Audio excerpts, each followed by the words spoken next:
안녕하세요. 제니스병원 피부클리닉 송희문 원장입니다. 더운 여름 잘 보내고 계신가요? 오랜만에 진행하는 피부 컨텐츠라 어떤 이야기를 할까 고민을 했는데 많은 분들의 피부 고민 중 대표적인 기미에 대해 이야기해 볼까 합니다. 그럼 바로 시작해 보겠습니다. 자, 기미는 무엇일까요? 기미는 주로 이제 성인 여성의 광대, 뺨, 눈가 주변에 넓은 면으로 나타나는 색소성 질환이라 할 수 있습니다. 색소병변은 피부 해부학적으로 설명을 드리는 게 좋을 것 같은데 제가 그림 그려가면서 좀 설명을 드리겠습니다. 자, 피부는 겉에서부터 이제 각질층, 이제 표피층, 진피층, 이제 피하 지방으로 나눌 수가 있는데 각질층, 그다음에 표피, 진피, 이제 피하 지방으로 나눌 수 있는데 우리 피부에는 색소를 만드는 세포가 있는데 보통 멜라닌 세포라고 합니다. 이 멜라닌 세포가 우리 표피와 진피층 요 사이에 이렇게 멜라닌 세포가 이렇게 살고 있습니다. 이 멜라닌 세포에서 멜라닌 색소를 만들어내는데 요 멜라닌 색소가 존재하는 이유는 우리 피부 조직의 보호입니다. 주로 자외선같이 피부 손상을 줄 수 있는 자극을 보호하기 위해 이제 멜라닌 색소가 나오게 됩니다. 그런데 이 적당히 나와서 피부를 보호해주면 좋겠지만은 이 멜라닌 세포가 과활성화가 되면은 멜라닌 색소를 많이 만들게 되고 그것이 요 기미병변으로 이렇게 나타날 수가 있습니다. 자, 그러면 기미의 원인은 뭘까요? 첫 번째로는 유전적인 원인을 들 수가 있습니다. 이거는 이제 어쩔 수 없는 거죠. 두 번째로 화장품, 세안제 등의 물리적, 화학적인 자극과 손상으로 인한 피부 보호 반응으로 생길 수 있습니다.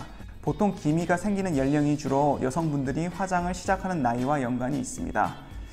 그런데 이거는 조금 제 개인적인 생각이긴 하지만은 화장품 자체보다는 화장품을 지우는 이제 클렌징 제품이 피부 장벽을 많이 손상을 주기 때문에 기미가 많이 생기는 것 같습니다.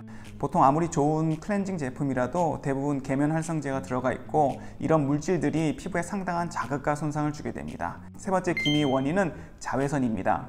우리 피부에 있는 멜라닌 세포와 멜라닌 색소의 가장 중요한 기능이 자외선으로부터 우리 피부를 보호하는 것이기 때문에 자외선 차단을 제대로 하지 않으면 기미 같은 색소성 병변이 악화될 수 있습니다. 네 번째는 여성 호르몬의 영향입니다.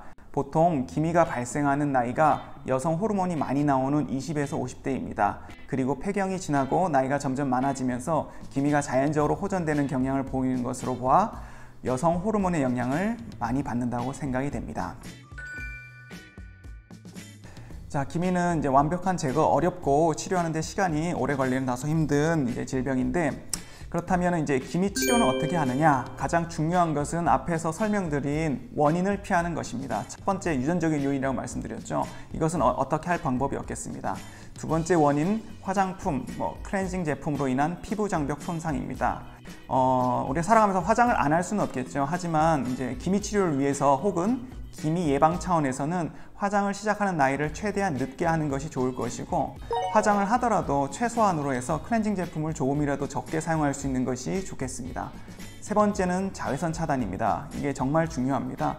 외출할 때는 당연히 꼭 자외선 차단제를 바르셔야 하고 실내에서도 가능하다면 자외선 차단제를 바르시는 것이 기미 예방 치료에 많은 도움이 되실 것입니다. 자, 네 번째 원인인 호르몬의 영향입니다. 이것도 사실 어떻게 할 방법은 없습니다. 다만 여러 가지 이유로 이제 피임약을 복용하고 계신다면은 기미병변은 악화될 가능성이 높아집니다. 그렇기 때문에 기미병변 치료를 위해서라면은 피임약 복용도 피하시는 것이 좋을 것 같습니다. 이렇게 개인적으로 할 수 있는 기미 예방과 치료 방법을 이야기해 봤는데 그렇다면 피부과에서는 어떤 도움을 드릴 수 있을까요?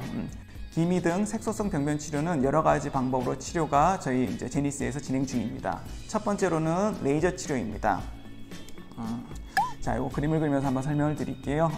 아까 앞서 설명드린 대로 우리 피부층에는 이렇게 여러 가지 층이 있고 표피층과 진피층 사이에 이제 멜라닌 세포가 있고 거기서 멜라닌 색소를 이렇게 포져 있습니다. 그러면 레이저를 통해서 이 멜라닌 세포가 아니라 멜라닌 색소, 이 멜라닌 색소를 최대한 이제 없애는 것을 목표로 레이저 시술을 합니다.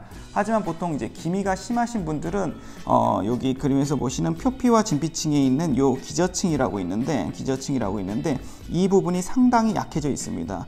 이 부분이 상당히 약해져 있기 때문에 기미가 재발을 잘 하기도 하고 또 이렇게 잘 낫지도 않습니다. 잘 치료가 안 되는데, 그래서 요 기저층을 이제 튼튼하게 해주는 시술을 같이 하게 됩니다. 두 번째는 약물 치료입니다. 보통 기미가 많이 있으신 분들은 피부 혈관들이 많이 발달해 있습니다. 그렇기 때문에 먹는 약 혹은 피부 주사를 통해서 이 혈관 생성을 억제해서 멜라닌 세포 활성화를 억제합니다. 하지만 이제 기미 치료는 짧은 기간 안에 끝나는 것이 아니라 상당히 오랜 기간 치료를 해야 합니다. 쉽게 이야기하면 우리 당뇨, 고혈압처럼 완전히 병을 없애는 것이 아니라 그 질병들을 잘 조절해서 악화되는 것을 막고 조절하는 것처럼 기미 색소들이 더 진해지지 않도록 조절하면서 피부 장벽을 튼튼하게 만들어주는 것이 기미 치료라고 할 수 있겠습니다. 그리고 또 임산부들께서 이제 기미 치료에 대해서 많이 물어보시는데요. 임신부터 출산 후까지 보통 호르몬 변화가 심하기 때문에 기미 등 색소성 병변이 발생하기도 합니다. 이 또한 있던 병변이 악화되는 경우도 많습니다. 물론 빨리 치료를 받아서 색소가 빨리 없어지기를 원하시겠지만 출산이 다 끝나고 몸 상태가 완전히 회복되고 안정된 상태에서 기미 치료를 시작하는 게 좋을 것 같습니다. 자, 이렇게 오늘 기미에 대해 이야기를 나눠봤습니다. 기미와 같은 피부의 색소 침착은 사실 발생되지 않게 예방하는 것이 좋습니다. 평소 자외선 차단제를 꼭 바르시고 다니시는 게 가장 중요할 것 같고, 비 오는 날에도 그리고 실내에도 자외선은 존재하니 자외선 차단제 필수로 바르시면 좋겠습니다. 혹시 이미 기미가 생겨버리셨다면 생겨셔서 스트레스 받는 정도라면 이제 피부과의 도움을 어느 정도 받으셔서 증상을 완화시키는 것도 하나의 방법일 것 같습니다. 자, 그럼 여기까지 요점만 쏙쏙 뽑아 설명드리는 제니스TV 기미 치료에 대해 이야기해봤습니다.